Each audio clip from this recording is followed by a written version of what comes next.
Lesson 3. Thinking fourth dimensionally. There are two actual outlooks on the world possessed by every man, and the ancient storytellers were fully conscious of these two outlooks.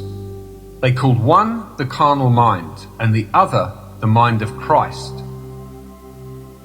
We recognize these two centers of thought in the statement, "The natural man receiveth not the things of the Spirit of God, for they are foolishness unto him, neither can he know them, because they are spiritually discerned." To the natural mind, reality is confined to the instant called now. This very moment seems to contain the whole of reality. Everything else is unreal. To the natural mind, the past and the future are purely imaginary. In other words, my past, when I use the natural mind, is only a memory image of things that were. And to the limited focus of the carnal or natural mind, the future does not exist. The natural mind does not believe that it could revisit the past and see it as something that is present, something that is objective and concrete to itself. Neither does it believe that the future exists. To the Christ mind, the spiritual mind, which in our language we will call the fourth dimensional focus, the past, the present, and the future of the natural mind are a present whole. It takes in the entire array of sensory impressions that man has encountered, is encountering, and will encounter. The only reason you and I are functioning as we are today and are not aware of the greater outlook is simply because we are creatures of habit, and habit renders us totally blind to what otherwise we should see. But habit is not law. It acts as though it were the most compelling force in the world, yet it is not law. We can create a new approach to life. If you and I would spend a few minutes every day in withdrawing our attention from the region of sensation and concentrating it on an invisible state, and remain faithful to this contemplation, feeling and sensing the reality of an invisible state, we would in time become aware of this greater world, this dimensionally larger world. The state contemplated is now a concrete reality displaced in time. Tonight, as we turn to our Bible, you be the judge as to where you stand in your present unfoldment. Our first story for tonight is from the 5th chapter of the Gospel of Mark. In this chapter, there are 3 stories told as though they were separate experiences of the dominant characters. In the first story, we are told that Jesus came upon an insane man, a naked man who lived in a cemetery, and he hid himself behind the tombs. This man appealed to Jesus not to cast out the devils that bedeviled him. But Jesus said unto him, "Come out of the man, thou unclean spirit." Thus Jesus cast out the devils that they may now destroy themselves. And we find this man for the first time clothed and in his right mind and seated at the feet of the Master. We will get the psychological sense of this chapter by changing the name Jesus to that of enlightened reason or fourth dimensional thinking.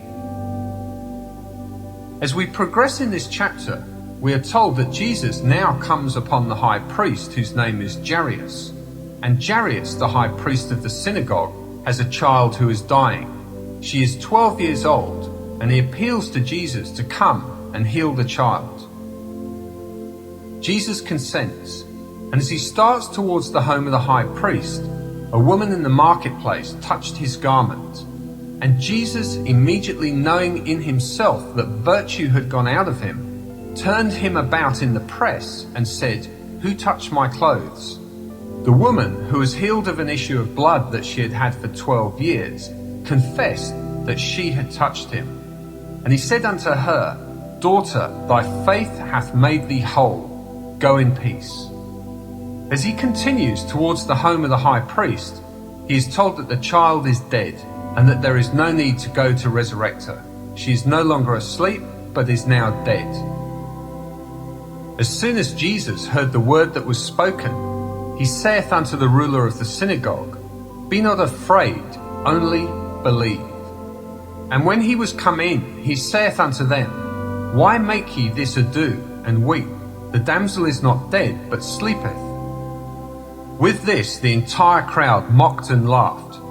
But Jesus, closing the doors against the mocking crowd, took with him into the household of Jairus his disciples and the father and the mother of the dead child. They entered into the room where the damsel was lying. And he took the damsel by the hand and said unto her, Damsel, I say unto thee, arise. From this deep sleep she awoke and arose and walked. And the high priest and all the others were astonished. And he charged them straitly that no man should know it. And he commanded that something should be given to her to eat.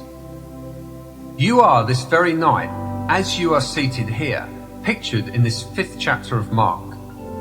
A cemetery is for one purpose. It is simply a record of the dead. Are you living in the dead past? If you are living among the dead, your prejudices, your superstitions, and your false beliefs that you keep alive are the tombstones behind which you hide. If you refuse to let them go, you are just as mad as the madman of the Bible who pleaded with enlightened reason not to cast them out. There's no difference. But enlightened reason is incapable of protecting prejudice and superstition against the inroads of reason. Another way of thinking about this is, are you arguing for your limitations? There is not a man in this world who has a prejudice, regardless of the nature of the prejudice, who can hold it up to the light of reason. Tell me you are against a certain nation, a certain race, a certain ism, a certain anything. I don't care what it is. You cannot expose that belief of yours to the light of reason and have it live. In order that it may be kept alive in your world, you must hide it from reason. You cannot analyze it in the light of reason and have it live. When this 4th dimensional focus comes and shows you a new approach to life, and casts out of your mind all these things that bedeviled you, you are then cleansed and clothed in your right mind, and you sit at the foot of understanding, called the feet of the Master. Now, clothed in your right mind, you can resurrect the dead. What dead? The child in this story is not a child. The child is your ambition, your desire, the unfulfilled dreams of your heart.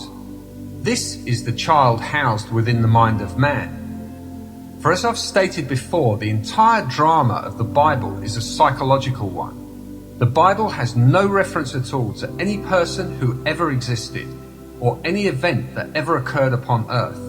All the stories of the Bible unfold in the minds of the individual man.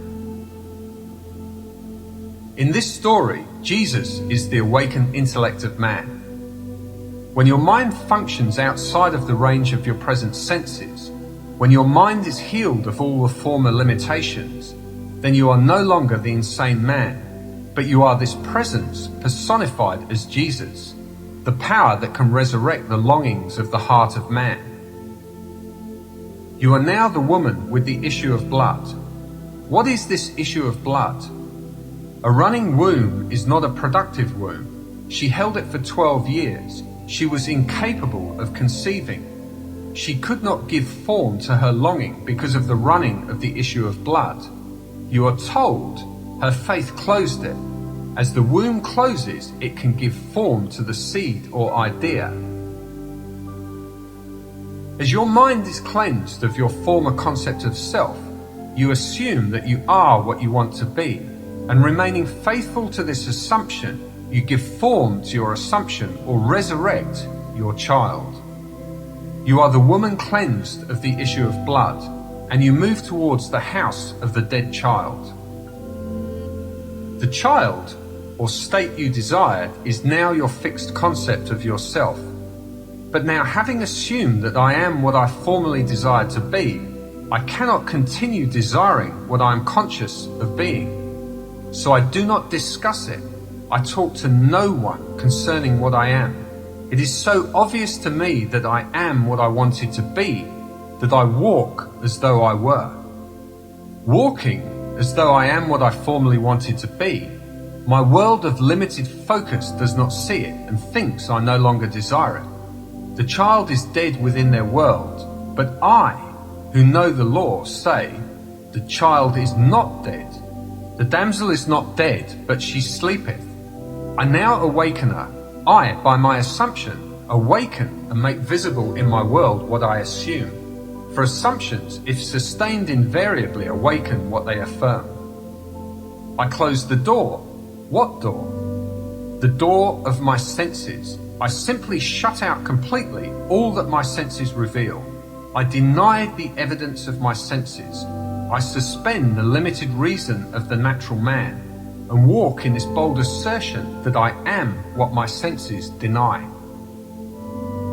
With the door of my senses closed, what do I take into that disciplined state? I take no one into that state but the parents of the child and my disciples. I close the door against the mocking, laughing crowd. I no longer look for confirmation. I completely deny the evidence of my senses which mock my assumption, and do not discuss with others whether my assumption is possible or not. Who are the parents? We have discovered that father and mother of all creation is man's I amness. Man's consciousness is God. I am conscious of the state.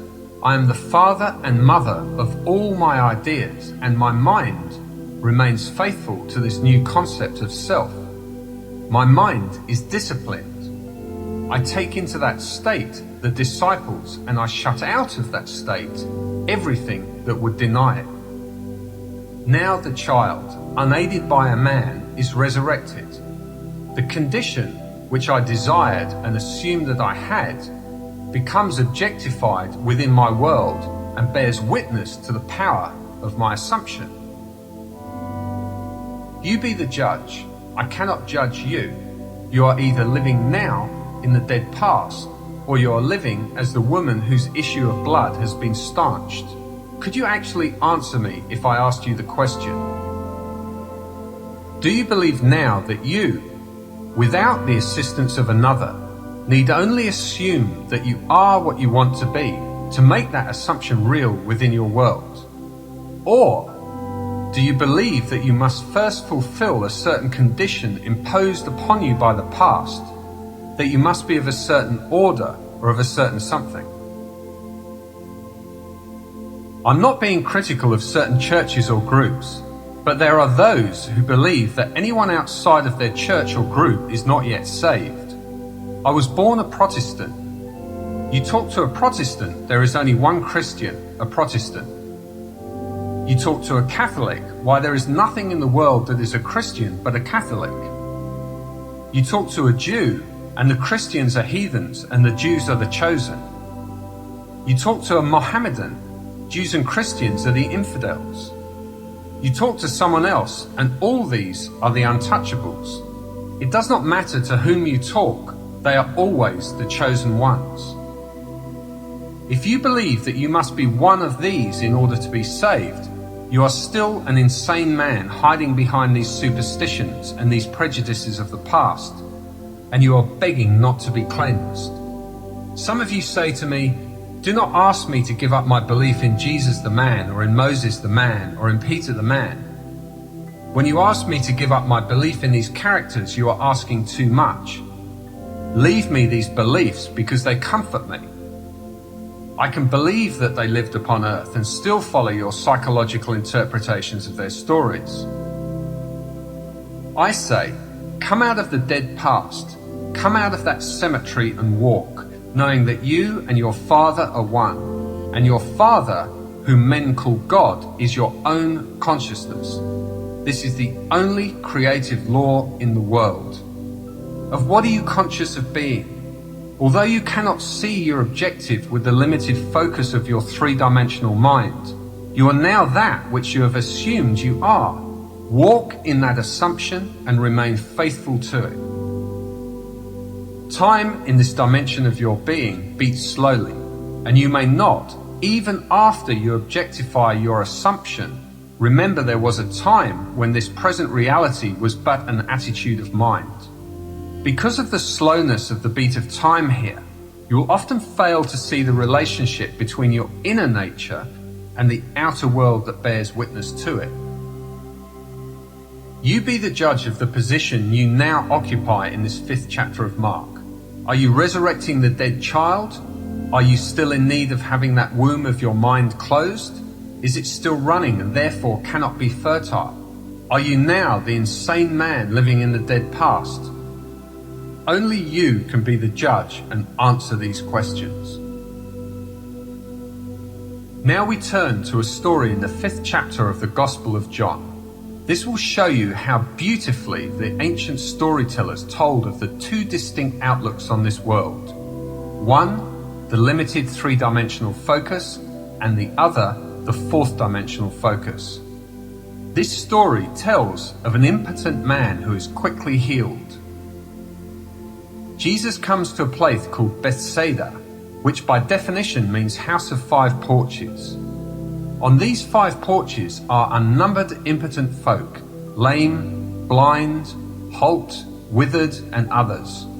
Tradition had it that at a certain season of the year, an angel would descend and disturb the pool which was near these 5 porches. As the angel disturbed the pool, the first one in was always healed, but only the first one, not the second. Jesus, seeing a man who was lame from his mother's womb, said to him, "Wilt thou be made whole?"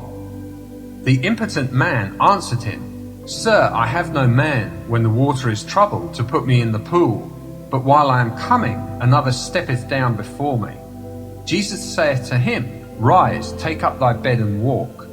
And immediately the man was made whole, and took up his bed and walked, and on the same day was the Sabbath. You read this story, and you think some strange man who possessed miraculous power suddenly said to the lame man, "Rise and walk." I cannot repeat too often that the story, even when it introduces numberless individualities, takes place from within the mind of the individual man. The pool is your consciousness. The angel is an idea called the messenger of God, consciousness being God. When you have an idea, you are entertaining an angel. The minute you are conscious of a desire, your pool has been disturbed. Desire disturbs the mind of man. To want something is to be disturbed. The very moment you have an ambition or a clearly defined objective, the pool has been disturbed by the angel, which was the desire. You are told that the first one into the undisturbed pool is always healed. My closest companions in this world, my wife and my little girl, are to me, when I address them, second. I must speak to my wife as you are. I must speak to anyone, no matter how close they are, as you are. And after that, the third person, he is. There is only one person in this world with whom I can use the first person present, and that is self. I am can only be said of myself, and it cannot be said of another. Therefore, when I am conscious of some desire that I want to be, but seemingly am not, the pool being disturbed, who can get into that pool before me? I alone possess the power of the first person. I am that which I want to be. Except that I believe I am what I want to be, I remain as I formerly was and die in that limitation. In this story, you need no man to put you into the pool as your consciousness is disturbed by desire. All you need to do is to assume that you are already that which formerly you wanted to be, and you are in it, and no man can get in before you. What man can get in before you when you become conscious of being that which you want to be? No one can be before you when you alone possess the power to say, I am. These are the 2 outlooks. You are now what your senses would deny. Are you bold enough to assume that you are already that which you want to be? If you dare assume that you are already that which your reason and your senses now deny, then you are in the pool, and, unaided by a man, you too will rise and take your couch and walk. You are told it happened on the Sabbath. The Sabbath is only the mystical sense of stillness, when you are unconcerned, when you are not anxious, when you are not looking for results, knowing that signs follow and do not proceed. The Sabbath is the day of stillness wherein there is no working. When you are not working to make it so, you are in the Sabbath. When you are not at all concerned about the opinion of others, when you walk as though you were, you cannot raise one finger to make it so, you are in the Sabbath. I cannot be concerned as to how it will be and still say I'm conscious of being it. If I'm conscious of being free, secure, healthy and happy, I sustain these states of consciousness without any effort or labor on my part. Therefore, I am in the Sabbath, and because it was the Sabbath, he rose and walked. Our next story is from the 4th chapter of the Gospel of John, and it is one you have heard time and time again. Jesus comes to the well, and there is a woman called the woman of Samaria, and he said to her, "Give me to drink." Then saith the woman of Samaria unto him, How is it that thou, being a Jew, askest drink of me, which am a woman of Samaria? For the Jews have no dealings with the Samaritans. Jesus answered and said unto her, If thou knewest the gift of God, and who it is that saith to thee, Give me to drink, thou wouldst have asked of him, and he would have given thee living water. The woman, seeing that he has nothing with which to draw the water, and knowing that the well is deep, says, Art thou greater than our father Jacob, which gave us the well, and drank thereof himself, and his children, and his cattle? Jesus answered and said unto her, Whosoever drinketh of this water shall thirst again, but whosoever drinketh of the water that I shall give him shall never thirst, but the water that I shall give him shall be in him a well of water springing up into eternal everlasting life. Then he tells her all concerning herself, and asks her to go and call her husband. She answered and said, I have no husband. Jesus said unto her, Thou hast well said, I have no husband, for thou hast had 5 husbands, and he whom thou now hast is not thy husband. The woman, knowing this to be true, goes into the marketplace and tells the other, I have met the Messiah. They ask her, How do you know you have met the Messiah? Because he told me all things that I have ever done, she replies. Here is a focus that takes in the entire past at least and tells her now concerning the future. Continuing with the story, the disciples come to Jesus and say, Master, eat. But he said unto them, I have meat to eat that ye know not of. When they speak of a harvest in 4 months, Jesus replies, Say not ye, there are yet 4 months, and then cometh the harvest.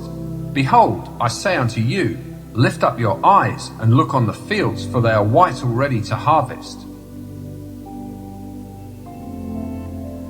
He sees things that people wait 4 months for, or wait 4 years for. He sees them as now, in a dimensionally larger world, existing now, taking place now. Let us go back to the first part of the story. The woman of Samaria is the 3-dimensional you, and Jesus at the well is the 4th dimensional you. The argument starts between what you want to be and what reason tells you that you are. The greater you tells you that if you would dare assume that you are already what you want to be, you would become it. The lesser you, with its limited focus, tells you, why, you haven't a bucket, you haven't a rope, and the well is deep. How could you ever reach that depth of this state without the means to that end? You answer and say, if you only knew who asks of you to drink, you would ask of him. If you only knew what in yourself is urging upon you the embodiment of the state you now seek, you would suspend your little sight and let him do it for you. Then he tells you that you have 5 husbands and you deny it. But he knows far better than you that your 5 senses impregnate you morning, noon, and night with their limitations. They tell you what children you will bear tonight, tomorrow, and the days to come. For your 5 senses act like 5 husbands who constantly impregnate your consciousness, which is the great womb of God.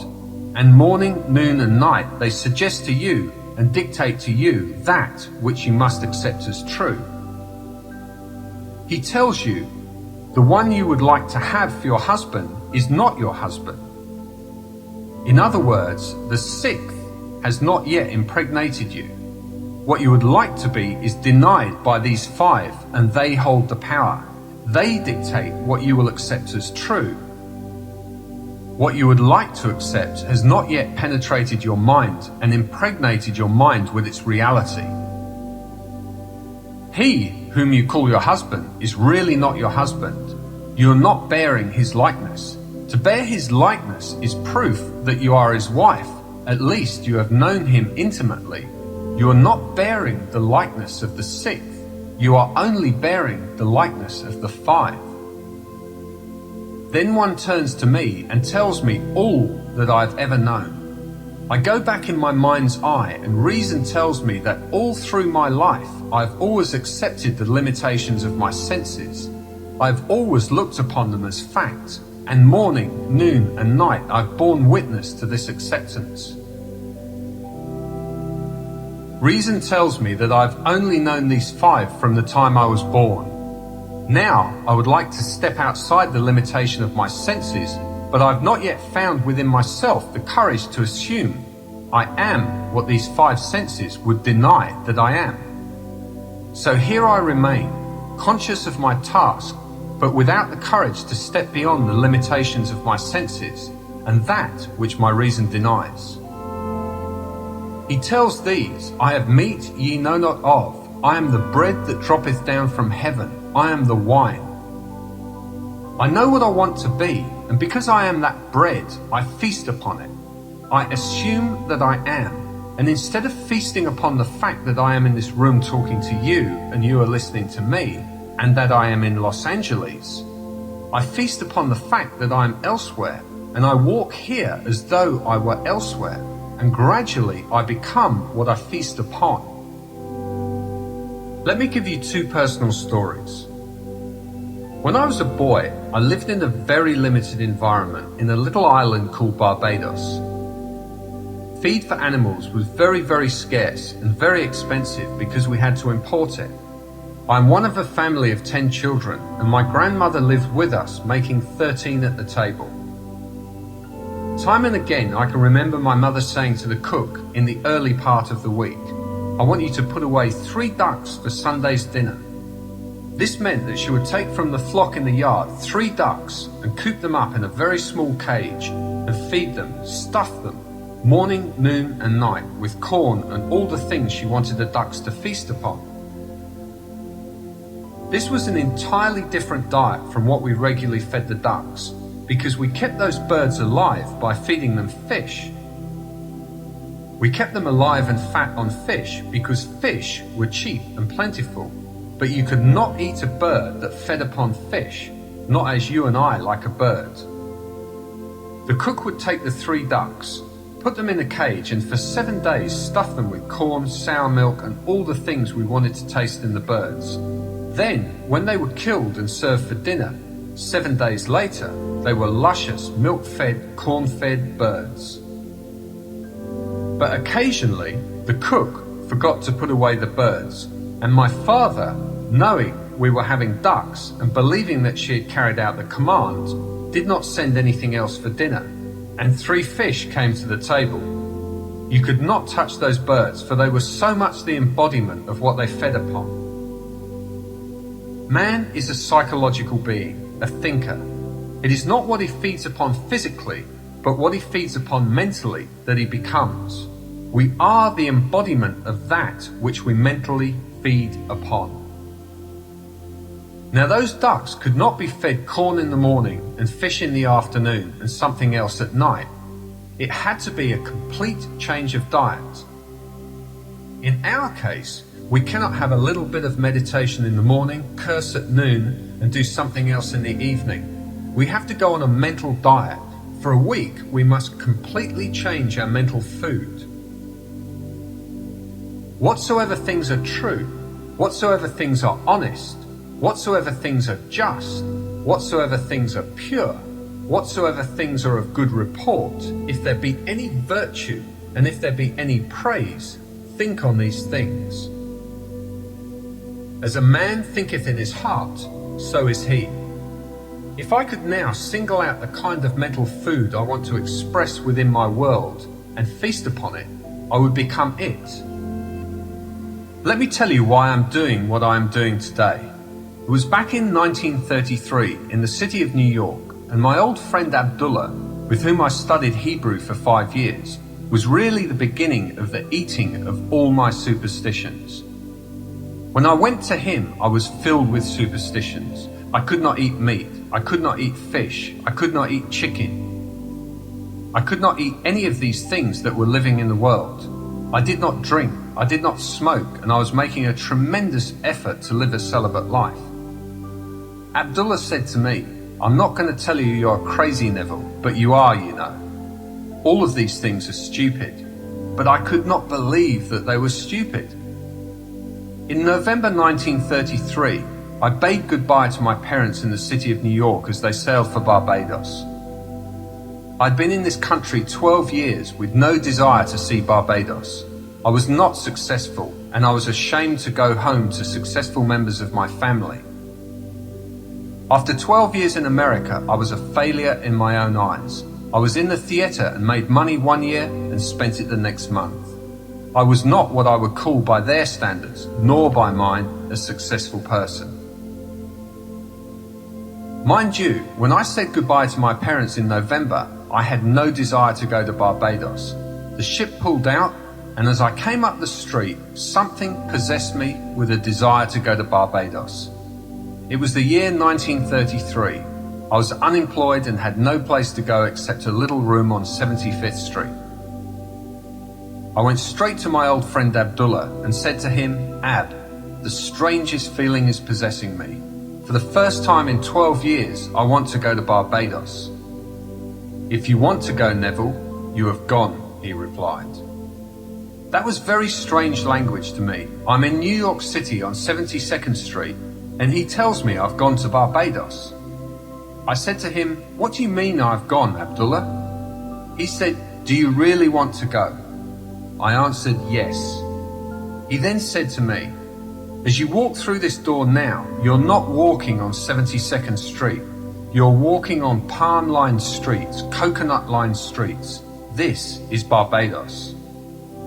Do not ask me how you are going to go. You are in Barbados. You do not say how when you are there. You are there. Now walk as though you were there." I went out of his place in a daze. I'm in Barbados. I have no money. I have no job. I'm not even well clothed. And yet, I'm in Barbados. He was not the kind of person with whom you would argue, not Abdullah. 2 weeks later, I was no nearer my goal than on the first day I told him I wanted to go to Barbados. I said to him, "Ab, I trust you implicitly, but here is one time I cannot see how it is going to work. I have not one penny towards my journey," I began to explain to him. You know what he did? He was as black as the ace of spades, my old friend Abdullah, with his turbaned head. As I sat in his living room, he rose from his chair and went towards his study and slammed the door, which was not an invitation to follow him. As he went through the door, he said to me, "I've said all that I have to say." On the 3rd of December, I stood before Abdullah and told him again I was no nearer my trip. He repeated his statement, "You are in Barbados." The very last ship sailing for Barbados that would take me there for the reason I wanted to go, which was to be there for Christmas, sailed at noon on December the 6th, the old Narissa. On the morning of December the 4th, having no job, having no place to go, I slept late. When I got up, there was an airmail letter from Barbados under my door.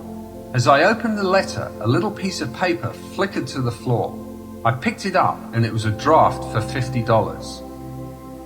The letter was from my brother Victor, and I read it. "I'm not asking you to come, Neville. This is a command. We have never had a Christmas when all the members of our family were present at the same time. This Christmas it could be done if you would come." My oldest brother Cecil left home before the youngest was born, and then we started to move away from home at different times. So never in the history of our family were we ever all together at the same time. The letter continued, "You're not working. I know there is no reason why you cannot come, so you must be here before Christmas. The enclosed $50 is to buy a few shirts or a pair of shoes you may need for the trip. You will not need tips. Use the bar if you are drinking. I will meet the ship and pay all your tips and all your incurred expenses." I've cabled Furness, Withy & Co. in New York City and told them to issue a ticket when you appear at their office. The $50 is simply to buy some little essentials. You may sign as you want aboard the ship. I will meet it and take care of all obligations. I went down to Furness, Withy & Co. with my letter and let them read it. They said, "We received the cable, Mr. Goddard, but unfortunately, we've no space left on the December the 6th sailing. The only thing we have available is third class between New York and St. Thomas. When we get to St. Thomas, we have a few passengers who are getting off. You may then ride first class from St. Thomas to Barbados, but between New York and St. Thomas, you must go third class, although you may have the privileges of the first class dining room and walk the decks of the first class." I said I will take it. I went back to my friend Abdullah on the afternoon of December the 4th and said it worked like a dream. I told him what I had done, thinking he would be happy. Do you know what he said to me? He said, "Who told you you were going third class? Did I see you in Barbados, the man you are, going third class? You are in Barbados and you went there first class." I did not have one moment to see him again before I sailed on noon December the 6th. When I reached the dock with my passport and my papers to get aboard the ship, the agent said to me, "We have good news for you, Mr. Goddard. There's been a cancellation and you're going first class." Abdullah taught me the importance of remaining faithful to an idea and not compromising. I wavered, but he remained faithful to the assumption that I was in Barbados and had travelled first class. Now, back to the significance of our two Bible stories. The well is deep and you have no bucket, you have no rope.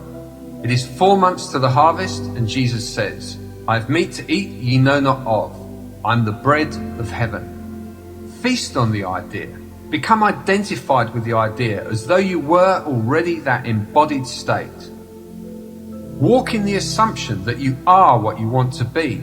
If you feast on that and remain faithful to that mental diet, you will crystallize it. You will become it in this world. When I came back to New York in 1934, after 3 heavenly months in Barbados, I drank, I smoked, I did everything I had not done in years. I remembered what Abdullah had said to me. "After you have proven this law, you will become normal, Neville. You will come out of the graveyard. You will come out of that dead past where you think you are being holy.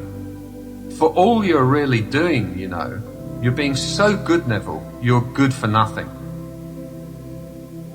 I came back walking this earth a completely transformed person. From that day, which was in February 1934, I began to live more and more. I cannot honestly tell you I've always succeeded. My many mistakes in this world, my many failures, would convict me if I told you that I've so completely mastered the movements of my attention that I can, at all times, remain faithful to the idea I want to embody. But I can say, with the ancient teacher, although I seem to have failed in the past, I move on and strive day after day to become that which I want to embody in this world. Suspend judgment. Refuse to accept what the reason and the senses now dictate. And if you remain faithful to the new diet, you will become the embodiment of the ideal to which you remain faithful. If there is one place in the world that is unlike my little island of Barbados, it is New York City. In Barbados, the tallest building is 3 stories, and the streets are lined with palm trees and coconut trees and all sorts of tropical things. In New York City, you must go to a park to find a tree. Yet I had to walk the streets of New York as though I walked the streets of Barbados. To one's imagination, all things are possible. I walked, feeling that I was actually walking the streets of Barbados, and in that assumption, I could almost smell the odor of the coconut-lined lanes. I began to create within my mind's eye the atmosphere I would physically encounter were I in Barbados. As I remained faithful to this assumption, somebody cancelled the passage and I received it. My brother in Barbados, who never thought of my coming home, has the commanding urge to write me a strange letter. He had never dictated to me, but this time he dictated and thought that he originated the idea of my visit. I went home and had 3 heavenly months, returned first class, and brought back quite a sum of cash in my pocket, a gift. My trip, had I paid for it, would have been $3,000, yet I did it without a nickel in my pocket. I have ways ye know not of, my ways are past finding out. The dimensionally greater self took my assumption as the command and influenced the behavior of my brother to write that letter, influenced the behavior of someone to cancel that first-class passage, and did all the things necessary that would tend toward the production of the idea with which I was identified. I was identified with the feeling of being there. I slept as though I were there, and the entire behavior of man was molded in harmony with my assumption.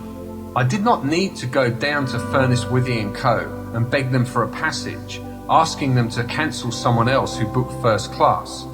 I did not need to write my brother and beg him to send me some money or buy me a passage. He thought he originated the act. Actually, to this day, he believes that he initiated the desire to bring me home. My old friend Abdullah simply said to me, "You are in Barbados, Neville. You want to be there? Wherever you want to be, there you are. Live as though you are, and that you shall be." These are the 2 outlooks on the world possessed by every man. I do not care who you are. Every child born of woman, regardless of race, nation, or creed, possesses 2 distinct outlooks on the world. You are either the natural man who receiveth not the things of the Spirit of God, because to you in the natural focus they are foolishness unto you.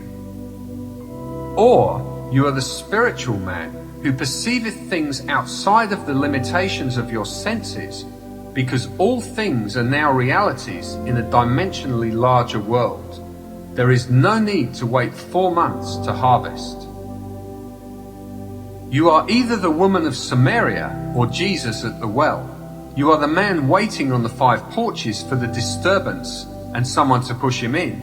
Or you are the one who can command yourself to rise and walk in spite of others who wait. Are you the man behind the tombstones in the cemetery, waiting and begging not to be clean because you do not want to be cleansed of your prejudices? One of the most difficult things for man to give up is his superstitions, his prejudice. He holds on to these as though they were the treasure of all treasures. When you do become cleansed and you are free, then the wound, your own mind, is automatically healed. It becomes the prepared ground where seeds, your desires, can take root and grow into manifestation. The child you now bear in your heart is your present objective. Your present longing is a child that is as though it were sick. If you assume that you are now what you would like to be, the child for a moment becomes dead because there is no disturbance anymore. You cannot be disturbed when you feel you are what you want to be, because if you feel you are what you wanted to be, you are satisfied in that assumption. To others who judge superficially, you seem no longer to desire. So to them the desire or damsel is dead, They think you have lost your ambition because you no longer discuss your secret ambition. You have completely adjusted yourself to the idea. You have assumed that you are what you want to be. You know she is not dead but sleepeth. I go to awaken her. I walk in the assumption that I am, and as I walk, I quietly awaken her. Then when she awakens, I will do the normal, natural thing. I will give her to eat. I will not brag about it and tell others. I simply go and tell no man. I feed this state I now like with my attention. I keep it alive within my world by becoming attentive to it. Things that I am not attentive to fade and wither within my world, regardless of what they are. They are not just born and then remain unfed. I gave them birth by reason of the fact that I became conscious of being them. When I embody them within my world, that is not the end, that is the beginning. Now I am a mother who must keep alive this state by being attentive to it. The day that I am not attentive, I have withdrawn my milk from it and it fades from my world as I become attentive to something else in my world. You can either be attentive to the limitations and feed these and make them mountains, or you can be attentive to your desires. But to become attentive, you must assume that you are already that which you wanted to be. Although today we speak of a third dimensional and a fourth dimensional focus, do not think for one moment that these ancient teachers were not fully conscious of these two distinct centers of thought within the minds of all men. They personified these two, and they tried to show man that the only thing which robs him of the man he could be is habit. Although it is not law, every psychologist will tell you that habit is the most inhibiting force in the world. It completely restricts man and binds him and makes him totally blind to what otherwise he should be. Begin now to mentally see and feel yourself as that which you want to be, and feast upon the sensation morning, noon and night. I've scoured the Bible for a time interval that is longer than 3 days, and I've not found it. Jesus answered and said unto them, Destroy this temple, and in 3 days I will raise it up. Prepare you victuals, for within 3 days ye shall pass over this Jordan, to go in to possess the land, which the Lord your God giveth you to possess it. If I could completely saturate my mind with one sensation and walk as though it were already a fact, I am promised, and I cannot find any denial of it in this great book, that I do not need more than a 3-day diet if I remain faithful to it. But I must be honest about it. If I change my diet in the course of the day, I extend the time interval. You ask me, but how do I know about the interval? You yourself determine the interval. We have today in our modern world a little word which confuses most of us.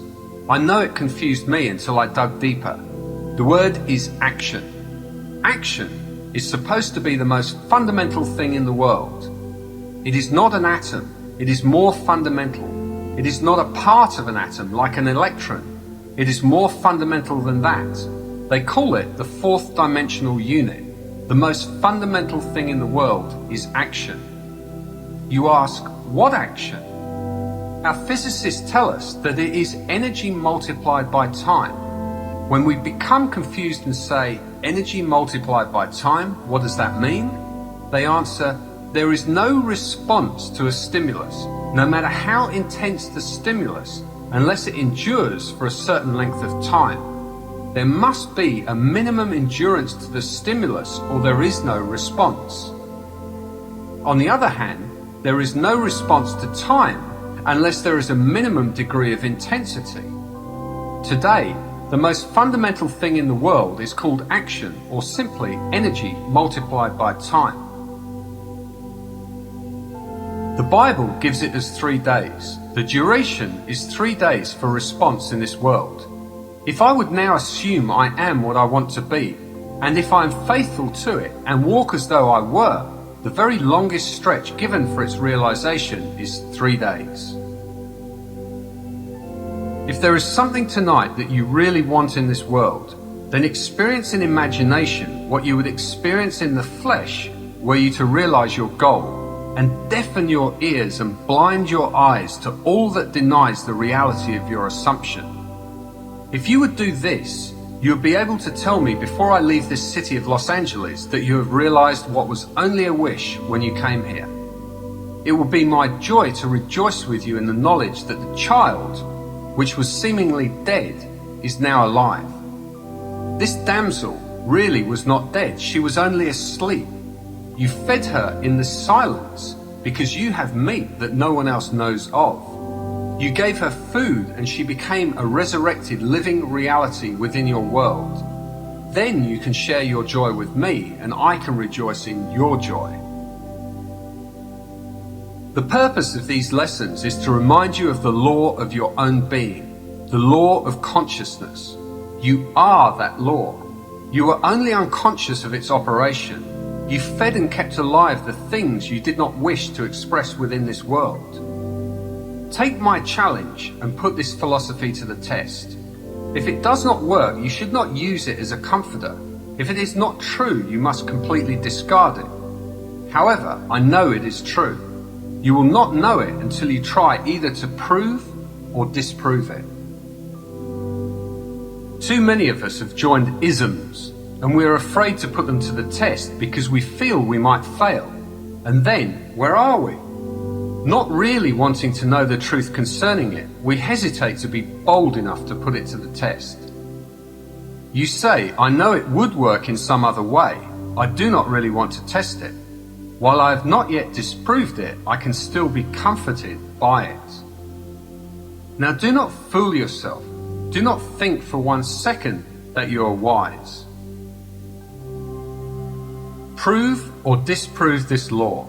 I know that if you attempt to disprove it, you will prove it, and I will be the richer for you proving it, not in dollars, not in things, but because you become the living fruit of what I believe I am teaching in this world. It is far better to have you a successful, satisfied person after 5 days of instruction than to have you go out dissatisfied. I hope that you will be bold enough to challenge this instruction and either prove it or disprove it. Now, before we go into the silence period, I shall briefly explain the technique again. We have 2 techniques for applying this law. Everyone here must now know exactly what he wants. You must know that if you do not get it tonight, you will still be as desirous tomorrow concerning this objective. When you know exactly what you want, construct in your mind's eye a single, simple event which implies fulfillment of your desire, an event wherein self predominates. Instead of sitting back and looking at yourself as though you are on the screen, you be the actor in the drama. Restrict the event to one single action. If you're going to shake a hand because that implies the fulfillment of your desire, then do that and that only.